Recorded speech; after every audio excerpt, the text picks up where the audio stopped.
Hello everyone's.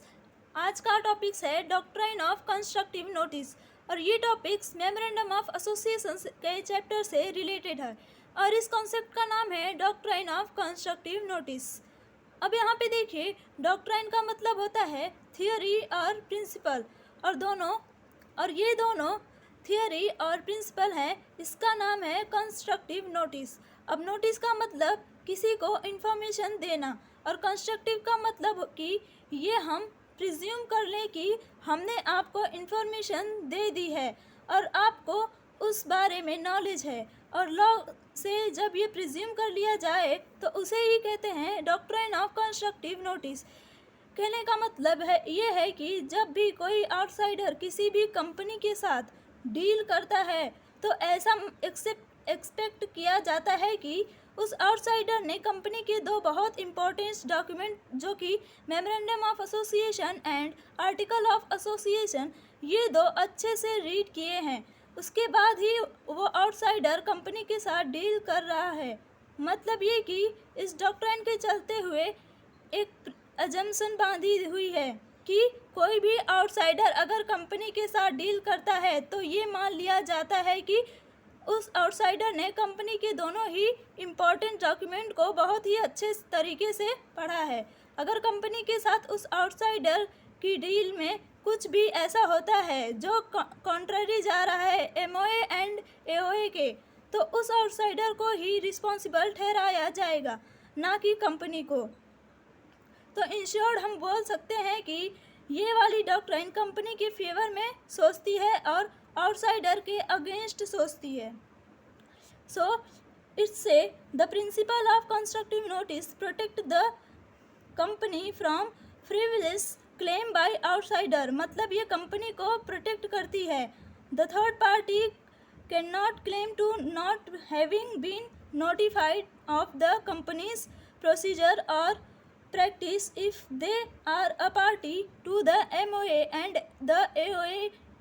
ये बोलते हैं कि कोई भी थर्ड पार्टी ऐसा कभी क्लेम नहीं कर सकती कि उन्हें तो पता ही नहीं था कि कंपनी के प्रोसीजर्स और प्रैक्टिस किस तरह से चलती है, क्योंकि ये सारी चीज़ें तो MOA एंड AOA में मेंशन होती हैं।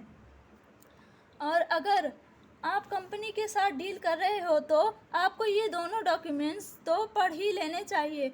अगर आप नहीं पढ़ते हो तो that is completely your mistake. Company उस चीज़ के लिए रिस्पॉन्सिबल नहीं होती है।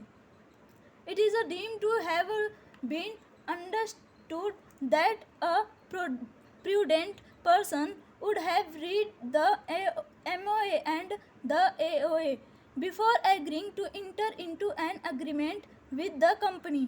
कोई भी इंसान अगर कंपनी के साथ कॉन्ट्रैक्ट करता है या अग्रीमेंट करता है तो उसे कायदे से पहले उसका MOA एंड AOA पढ़ लेना चाहिए, जिससे वो कंपनी को और अच्छे तरीके से समझ पाएगा और ये जान पाएगा कि जो कॉन्ट्रैक्ट को कंपनी के साथ साइन कर रहा है क्या वो वैलिड बनता भी है कि नहीं बनता। यहाँ पे कंपनी एक्ट में ये प्रिज्यूम कर लिया गया है कि कंपनी के memorandum of association and company के आर्टिकल ऑफ एसोसिएशन, ये दोनों डॉक्यूमेंट्स पब्लिक डॉक्यूमेंट होते हैं। इसका ये मतलब है कि जो भी पर्सन, जो भी आउटसाइडर कंपनी के साथ डील कर रहा है, हम ये मान के चलते हैं कि उसने कंपनी के MOA एंड AOA को पढ़ लिया है, क्योंकि ये दोनों डॉक्यूमेंट्स पब्लिक डॉक्यूमेंट्स होते हैं। For example, article of association of the company में लिखा हुआ था कि बिल ऑफ एक्सचेंज तभी इशू किया जाएगा अगर उसने 2 डायरेक्टर्स के साइन होंगे, और एक पर्सन था जिसके पास बिल था sign by 1 directors only. Means उसके पास एक बिल था जिसके ऊपर सिर्फ एक ही डायरेक्टर के साइन थे।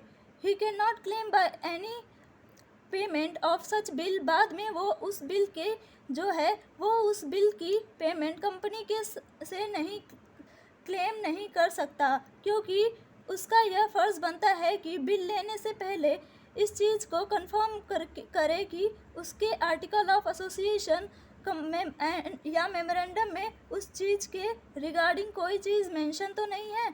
अब आर्टिकल्स में ये पहले उसे पहले से मेंशन था कि बिल कंपनी तभी इशू कर सकती है अगर उसके ऊपर 2 डायरेक्टर के साइन होंगे।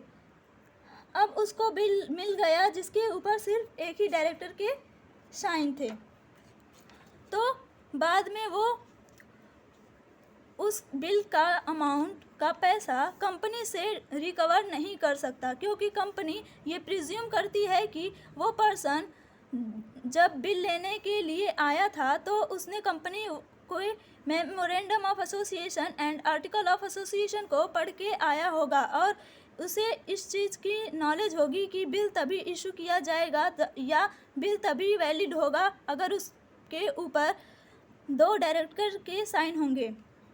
तो अगर उस पर्सन ने मेमोरेंडम एंड आर्टिकल नहीं पढ़ा है तो अगर वो बिल ले लेता है जिससे यह जिसमें एक ही डायरेक्टर के साइन है, तो उसकी पेमेंट वो कंपनी से क्लेम नहीं कर सकता, क्योंकि कंपनी जो है वो डॉक्ट्राइन ऑफ कंस्ट्रक्टिव नोटिस का फ़ायदा ले लेती है।